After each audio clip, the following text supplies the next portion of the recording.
Hi, today we are going to see how to use Google Sheets. First open your browser, then search for sheets.google.com.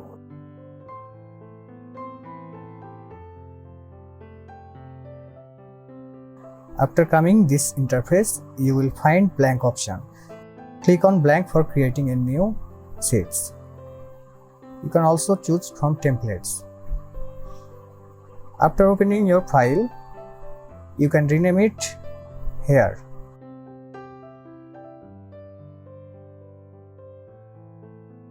Then you will find file option here. You can add new file, open file, import, make a copy, share, email, download, rename, move, add to shortcut to drive, move to trash, version, history, make available offline, details, setting, print option.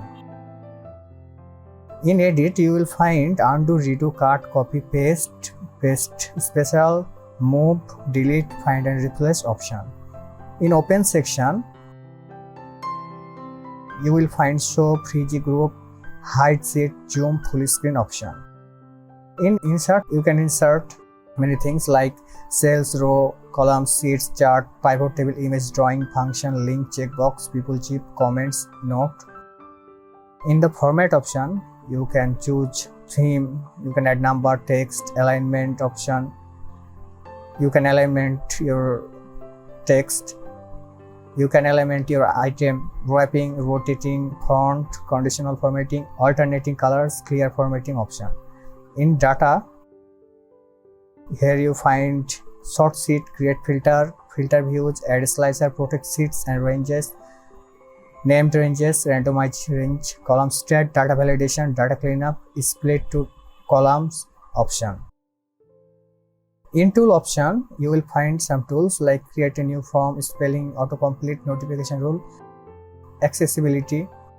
In extension, you can add your extension by click on get add-ons, or you can also manage your extension. And if you fall in any problem, you can get help from the help option. Under the toolbox, you will find some quick action here. You can use it. Here you will find comment history option, and here you can present it to your meeting. You can share it also by clicking on share, and you can add star to your file by clicking on star. You can move your file by click on move. You can also see document status by clicking on this cloud icon, and here you can input your data. This is how you can use Google Sheets. If you find this video helpful, please like the video and don't forget to subscribe and hit the bell icon. Thanks for watching.